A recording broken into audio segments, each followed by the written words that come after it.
Broadcasting from the business capital of the world, this is the Podcast Business News Network. Welcome back, everybody. I'm still in disbelief that we are just literally days away from the start of a new year. I don't know if it's me, it just hasn't even clicked in. And the fact that, Christmas, Hanukkah is a week away.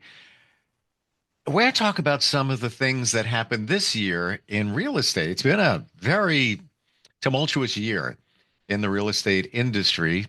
Same thing with construction. And where are we going with that? And we're going to see that through the eyes of somebody that deals with construction, legalities, and litigation. She is a partner at Greenspoon Marder LLP in New York City. She's also our professional of the year. Carol Sigmond is back on the program. Welcome. How are you doing today?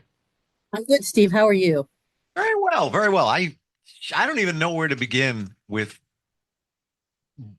recapping real estate in 2024. What do you think? I think we should always begin a discussion with real estate with the basic premise that there's never any more. What we've got is what we've got. Okay, fair enough. Fair enough. That said, we're coming through, I think, a very unsettled time. It's unsettled because of climate change and all of the people on the move because of climate change. It's been unsettled, frankly, because COVID accelerated the adoption of technology in ways that no one anticipated. Where we are today is, frankly, pre-COVID, where I thought we were going to be about 2030. Now, could you explain that? How do you mean? Well, it always appeared to me that the way we live and work was going to be changed fairly dramatically by technology. And while Zoom wasn't well established before COVID, it was starting. Sure. Teams was starting. Yep. The use of visual on our phones was starting to roll out. The fact that we can do a podcast from anywhere, on an iPad or, a tablet. That was all just kind of in its infancy. The other thing that was happening was the youngsters who had computers and social media in high school were starting to be adults, and there are lots of them, and they're changing the dynamic. So it always seemed to me that employment patterns were going to change, work habits were going to change, and we were going to start to work smarter, not harder. And technology was going to help us. And I was an early believer that AI is coming and coming fast. So we're in that sort of eruptive process. The change is taking place where the last time it felt like this, believe it or not, and I think I'm about to state data, Steve. Do you remember when there was a phone company called AT&T? I'm not hearing you clear. I don't know what you're talking about. Of course. And do you remember? Yes. Do you remember when Judge Green just blew it up and said, "You're an illegal monopoly, and we're going to break you apart"? And everyone's like, "Oh my God, what's going to happen now?" Mm-hmm. And that was before cell phones, so we didn't have to worry about that extra bill. It was just our landline. I even remember. I know we're both in the state of New York. I remember New York telephone. Yeah. But what's that? Is that something? Is that a thing? So, but that was a huge upheaval in telecommunications, and one of the things it told us is something that has actually happened. Telephone, communications, television, radio, all began to merge into one platform. We're in that kind of change today. Only it's being driven by the digital technology, and it's impacting even more real estate than that change that we went through 40 years ago. This is a huge impact. So the mix is going to change. People are going to want to live in bigger spaces. Why? Because they're going to want a place to work from home. People can live in more locations. They're not as dependent on gas and fuel to get to work. They can telecommute at least part of the time. Yeah. Can I share something with you because it's very fresh. So I have a marketing company as well, and one of the people I work with, he handles a good part of the digital. He lived in Florida, moved to New York. I had a relationship that didn't work out. Moved back to Florida, bought a house about 4 years or so ago. A couple of months ago, he sold that house in Florida, pocketed the cash. He is currently homeless by choice. He's single, no kids, and he just roams free. At this very moment, he is enjoying the warmth and sunshine of the Dominican Republic for a full month. Uh, Last month, he was in Egypt for 3 weeks. He'll be going back to Florida, right, after the holidays, just as I'm not sure where I want to go. So all of this, by the way, is Airbnb because he works digitally. And I said, are you going to stay in the Dominican Republic? Because maybe I'll come down there and see you. And he said, no, I'm not, because the power keeps going out. Yesterday, I had no power between 9 a and 3 p. And he go, not conducive to somebody who's, remote working. But to your point, he is saving so much money in doing this, seeing the world, and he doesn't have to worry about the roof, the lawn, all those other things. It's cheaper to Airbnb than it is to own a home. And by the way, his home was very reasonably priced. And the taxes I looked at, I'm like, whoa, I might be coming down there. Yeah. So this is the new age. And it's funny that you do mention, like Zoom and things like that. I remember 2010, people were on Skype. And the biggest challenge with that was the connection. I rolled out with a celebrity, don't need to go into the details, a huge website. Basically, it was what we're doing, but it didn't work because the technology just wasn't there. The connections weren't. There was so many problems, just getting Skyping people in that part of it just kind of went to the wayside. So you're right. Yeah, COVID was the rock in the pond that made the ripple, and then here we are 3 or 4 years later, right? But now we've got to try to adjust. So what are some of the adjustments we're going to see? On the real estate side, you're going to see a new mix. You're not going to have conventional retail. I mean, you're going to have some retail. Women are still going to want to check out fabrics and, go to the store and look at the clothes. Yeah, there's going to be some retail. But there's going to be a lot more warehousing. And what are we doing in this warehousing? Well, the Amazons and other mail order services have to drop ship these boxes somewhere close to our homes so that the little delivery trucks can deliver them. So we're going to have, more of that kind of facility. I think we're going to have more hotel type facilities because people are going to feel freer to travel. They're not as tied to their homes. And I think you're going to have fewer offices and smaller offices and more hoteling of offices. And what are you going to have? More industrial, more warehousing, and most of all, more housing. We have this massive housing shortage in this country, and we Yes. really get on this. Yeah. Yeah. It's mind blowing what has happened there. And I think, would it be a lot of us can't afford our homes. So now we're out of the home. We need to rent. There's not enough even rentals around, and the rental prices are astronomical in many areas. I think well, rental prices have gotten astronomical. And we chatted about this once before, Hmm. some of that price fixing that's been going on in the rental market, which the Biden administration is trying to attack, and I hope continues. But setting that aside, I think one of the big things that happened is the baby boomers are not retiring. Mm. So they're keeping their longtime homes. I don't know about you, but I'm in the same home now that I've been in for quite a long time, and I have no intention of selling it. Well, I sold mine 2 years ago, so So, so you and I are different, but yeah. But I'm currently in the middle of right now, but it doesn't make sense for me to buy.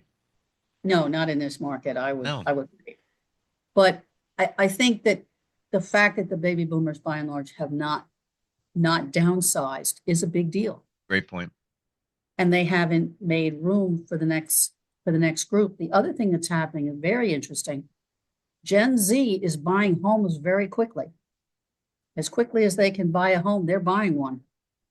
The millennials don't seem to have bought as quickly, and they've been slower to go into the market, and that may be a function of the experience that group of people had with the meltdown from 2007 to 2012. Those young people's lives were affected, and their thinking may still be affected. They may be more conservative and more careful. The Zs are just jumping right in. I love the Gen Zs. They just jump right in. Yeah, I agree with you. And I have an older daughter. I have younger ones and older. And my daughter is 29, and she bought her first place last year. Yeah. There you go. Interesting. So those are some of the things I see. So that's the big 30,000-foot view, that all of this change that we're in the midst of is going to continue. The next thing that I think we should be thinking about is the banks are still carrying a lot of unproductive debt, particularly in office buildings and retail that have not recovered from COVID. A lot of it is in servicing. The Federal Reserve hasn't been pushing too hard to do anything about it because they don't want to shock the market. Again, I hate to date us, but do you remember a thing called the S&L crisis? Mm-hmm. And do you remember when the S&Ls began to fail and all of those buildings were taken over by the Federal Home Loan Bank Board, which ran the S&Ls, and then all of that property had to be sold, and how disruptive that was to the market, and not always in such a constructive way. We could see something like that again, but I don't think the Federal Reserve and the Treasury Department want to see that. I think they would like to see a softer landing, a more packaged bankruptcies, and more sort of stable shedding of the debt. But that process has to go on. Then I think in big cities like New York, you're going to see something new. Now, New York is playing around this city of yes to try to deal with the housing crisis. The bottom line is we have a lot of buildings that need to come down and be replaced with newer, more modern buildings, maybe with different purposes. We need to re-examine zoning. Some zoning used to be in place for health and safety reasons. Like we didn't want factories near where people lived. We didn't want schools with contaminated water. We were trying to keep them separated. Some zoning, I think, had a less salutary purpose, and some of it was for racial reasons to keep people segregated. That is all got to go away because it's not really good policy, and it's a terrible way to treat people. But I think some of these older buildings, particularly what we think of in New York as B- and C buildings, maybe they need to go away. Maybe they need to come down and be replaced with newer, better buildings. And think about 425 Park, where they took the building down to about 25% and rebuilt a brand new tower with bigger open floor plates and, a more modern technology and infrastructure for the building. Some of that needs to happen. And some of those buildings that can't be repurposed for housing in their present form, maybe they need to come down and be rebuilt as housing. So that's another trend to start to watch for, as well as, of course, denser development around hubs, which is definitely coming in New York and I think other big cities. When you say hubs, how do you define that? Subway stations, shopping centers, big parking lots, maybe for transportation. I mean, you're on Long Island. Think about what happens if the Midway Crossing gets off the ground. Sure.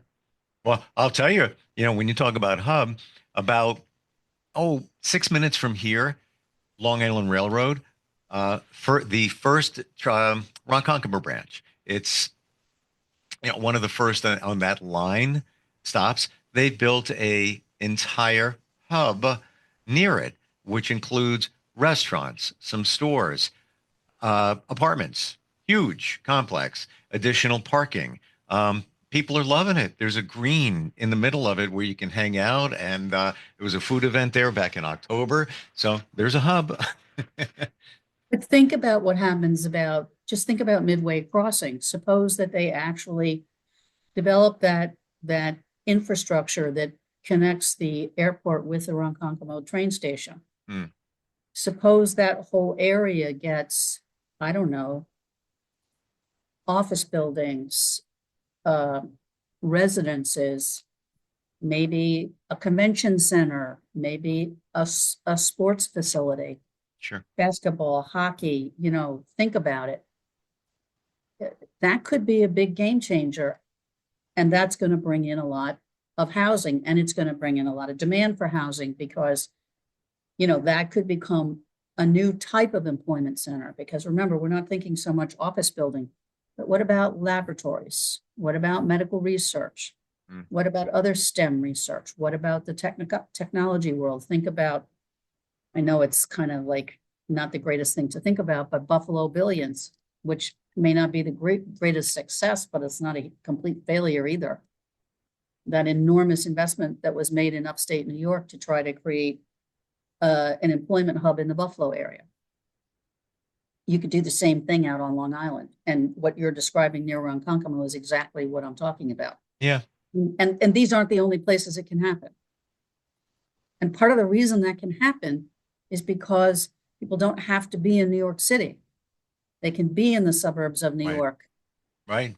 Yeah. And maybe go in once a week and you got the train right there. Um, what do you think about housing prices? We were talking about that before. Is it going to be a long time before we see any change? Um, eh, Housing prices are a function really of, I'm thinking 4 or 5 factors. One is demand. One is the cost of materials. One is the cost of labor. One is the availability of space and zoning to do the actual work. And then you have the cost of money and financing.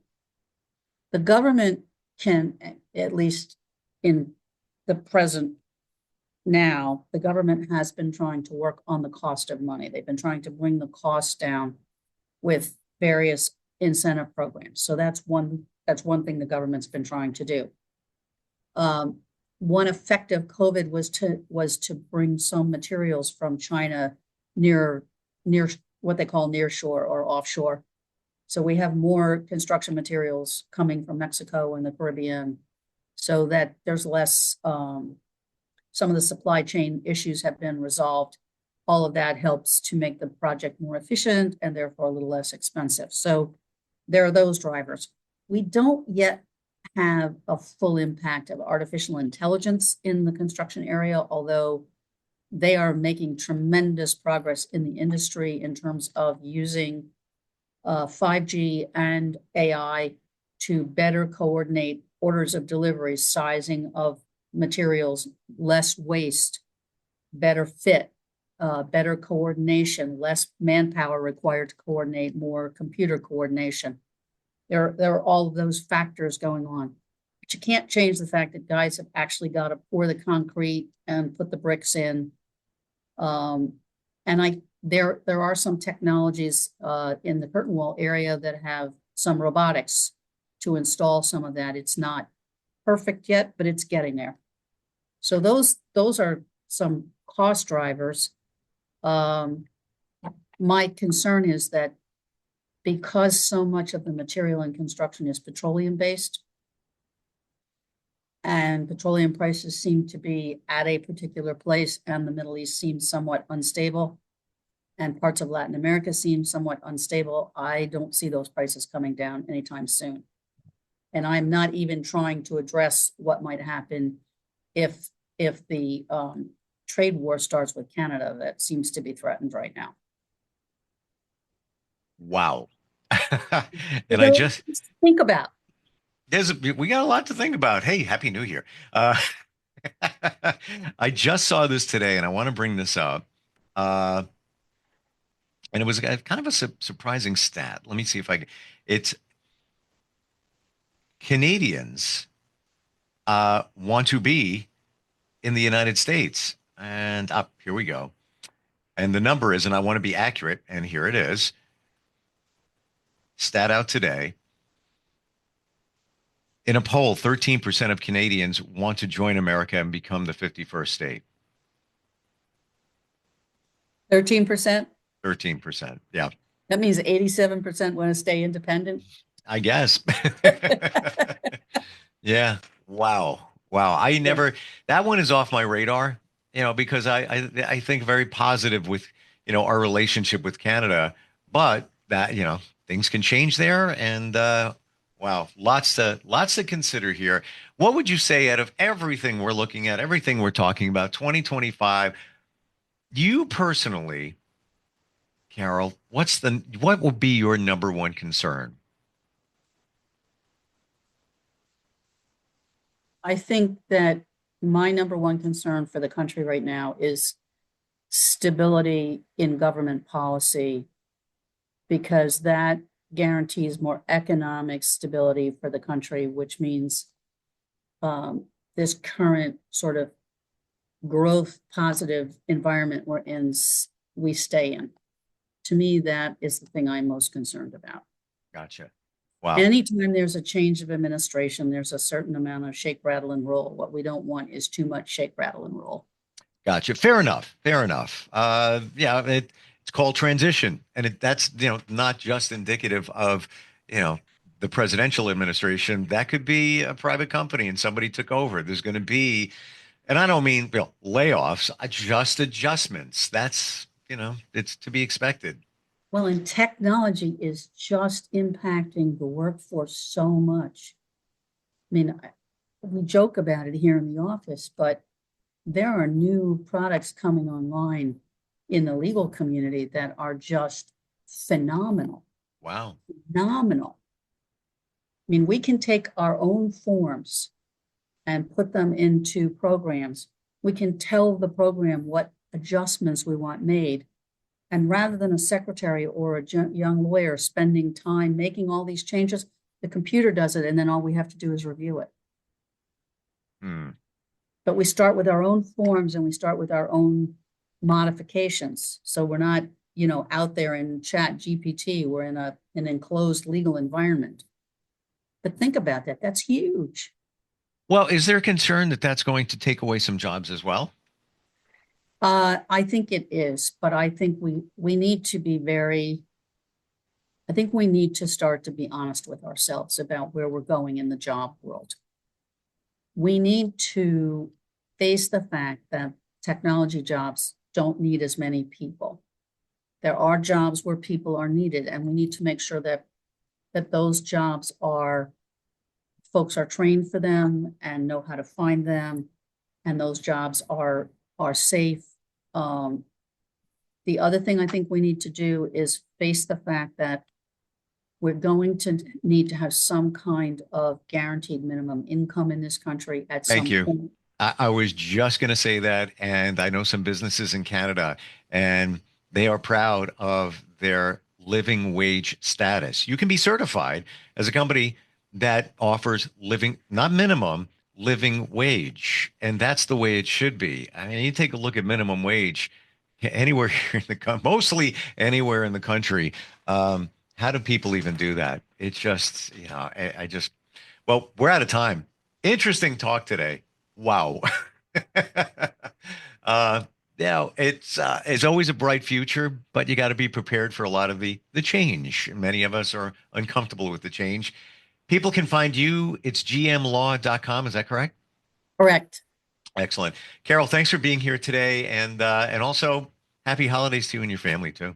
And to you as well, Steve. Thank you so Thank much. you. And I don't know when we're getting together again. If I don't see you, Happy New Year. Happy New Year. I think it's Yep. after the first of the year. Yeah, I gotcha. All right. I'm looking forward to it. And we'll talk Be soon. well. You too. Thank you. We'll be right back. Are you looking for even more of the podcasts and hosts that you love? The Podcast Business News Network is proud to announce that you now have even more ways to listen live. Check out the MyTuner Radio, online radio box, and Simple Radio apps on iOS and Android, or find us online. Search for Business News Network on mytuner-radio.com, or search Podcast Business News Network on streama.com and onlineradiobox.com/US. Take your podcast on the go and don't miss a minute of the action.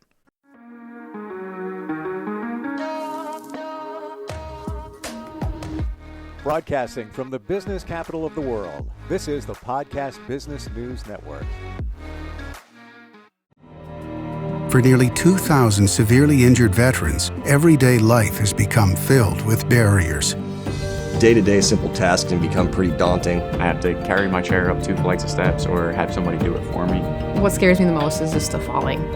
When I'm struggling with my house, I think, to have that one great barrier just knocked down, it's crucial. Home for Our Troops is a wonderful nonprofit that builds a Mortgage-free, fully adaptive, handicap-accessible house. And there's no catch. It'll be our very first home that we've ever owned. This is a game changer. This is where your life begins again. We need you to join us in completing this important mission. Please visit hfotusa.org